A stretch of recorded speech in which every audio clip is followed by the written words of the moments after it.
കലാകുമതി ഓൺലൈനിലേക്ക് സ്വാഗതം. പിണറായിക്ക് ശേഷം CPM-നെ ആര് നയിക്കും? ഇപ്പോൾ CPM-ലും ഇടതുമുന്നണിയിലും ഉയരുന്ന ചോദ്യം അതാണ്. 2026 തിരഞ്ഞെടുപ്പിന് ശേഷം പിണറായി വിജയൻ CPM-നെ നയിക്കാനുണ്ടാകുമോ? 2026 തിരഞ്ഞെടുപ്പിൽ തന്നെ പിണറായി വിജയൻ CPM-നെ നയിക്കുമോ? ഇത്തരം ചോദ്യങ്ങൾ പാർട്ടിയിൽ ശക്തമായി തന്നെ ഉയർന്നു കേൾക്കുകയാണ്. പാർട്ടി സംസ്ഥാന സമ്മേളനങ്ങൾ നടന്നുകൊണ്ടിരിക്കുന്ന ഈ സമയത്ത് ഏറ്റവും അധികം ഉയർന്നു കേൾക്കുന്ന ചോദ്യം ഇതാണ്: പിണറായിക്ക് ശേഷം ആര്? എന്നാൽ ഇതിനൊരു കൃത്യമായ ഉത്തരം നൽകാൻ CPM-ന്റെ നേതൃത്വത്തിൽ ആർക്കും കഴിയുന്നില്ല.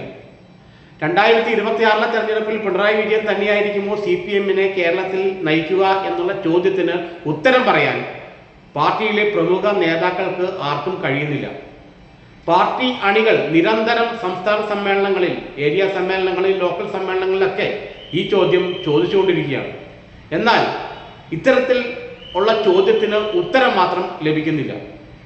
പിണറായി വിജയൻ 98 സംസ്ഥാന സെക്രട്ടറി ആയതിനു ശേഷം പാർട്ടി ഏതാണ്ട് പൂർണ്ണമായും തന്നെ അദ്ദേഹത്തിന്റെ കയ്യിലാണ്, അല്ലെങ്കിൽ അദ്ദേഹത്തിന്റെ വിശ്വസ്തരായ കണ്ണൂർ ലോബിയുടെ കയ്യിലാണ്.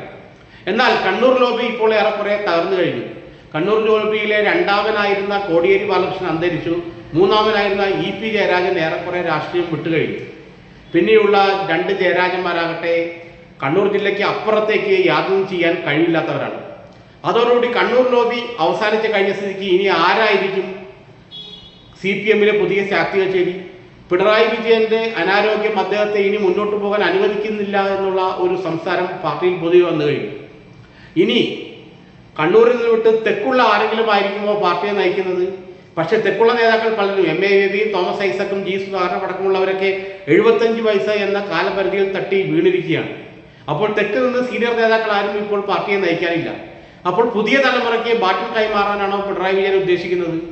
ഇനി ആരായിരിക്കും പുതിയ നേതാവ് CPM-ന്റെ? ഇത്തരം ചോദ്യങ്ങൾ അഡ്രസ് ചെയ്യാൻ പലപ്പോഴും CPM മടിക്കുകയാണ്.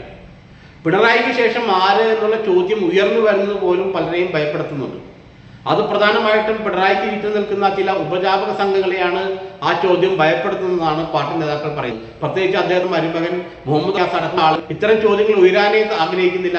ഏതായാലും പിണറായിക്ക് ശേഷം ഒരു പുതിയ നേതാവായിരിക്കും, പുതുതലമുറ നേതാവായിരിക്കും CPM-നെ നയിക്കാൻ കേരളത്തിലെത്തുക എന്നുള്ള കാര്യങ്ങൾ ഏറെക്കുറെ തീരുമാനമായിട്ടുണ്ടെന്നും പറയപ്പെടുന്നു. പിണറായിക്ക് ശേഷം എന്നുള്ള ചോദ്യമേ ആവശ്യമില്ല. കാരണം പാർട്ടി എന്നുള്ളത് ഒരു സംവിധാനമാണെന്നും ഒരാൾ മാറിയാൽ അവിടെ വേറൊരാൾ വരുമെന്നൊക്കെയാണ് MV ഗോവിന്ദൻ അടക്കമുള്ള ആളുകൾ പറയുന്നത്. പക്ഷേ MV ഗോവിന്ദനൊന്നും ഈ പറയുന്ന പോലെ ജനസമ്മതി പാർട്ടിയിൽ അവകാശപ്പെടാനില്ല. പുതിയ തലമുറ നേതൃത്വം ആരെങ്കിലും, അത് തെക്ക് നിന്നായാലും വടക്ക് നിന്നായാലും, 2026 ഉണ്ടായാൽ മാത്രമേ ഇനി മുന്നോട്ട് പാർട്ടി പോവുകയുള്ളൂ എന്നുള്ള അഭിപ്രായം വളരെ ഉയർന്നു കേൾക്കുന്നുണ്ട്. ഏതായാലും പിണറായിക്ക് ശേഷം ആര് എന്നുള്ള ചോദ്യം വളരെ കൃത്യമായി പല ഘടകങ്ങളും ഉയർത്തുന്നുണ്ട്. KK ശൈലജയും തോമസ് ഐസക്കും G സുധാകരനും എല്ലാം പാർട്ടിയുടെ വിസ്മൃതിയിലേക്ക് പോയി കഴിഞ്ഞു, അല്ലെങ്കിൽ പിണറായി വിജയൻ അവരെ വിസ്മൃതിയിലേക്ക് തള്ളിക്കഴിഞ്ഞു. ഇനി പുതിയ ആളുകൾ വരട്ടെ എന്നാണ് അദ്ദേഹത്തിന്റെ നിലപാട് എങ്കിൽ KN ബാലഗോപാലിനെ പോലെ, M സ്വരാജിനെ പോലെ, മുഹമ്മദ് റിയാസിനെ പോലെയുള്ള നേതാക്കളായിരിക്കണം പാർട്ടിയെ നയിക്കേണ്ടതെന്നുള്ള ഒരു ആലോചനയും കടന്നു വരുന്നുണ്ട്. ഏതായാലും ഇപ്പോൾ നിലവിൽ CPM ഒരു അക്ഷരാർത്ഥത്തിൽ എന്ത് ചെയ്യണം, അല്ലെങ്കിൽ ആരായിരിക്കണം തങ്ങളുടെ നേതാവ് എന്നറിയാത്തൊരു പ്രതിസന്ധിയിൽ തന്നെയാണ്.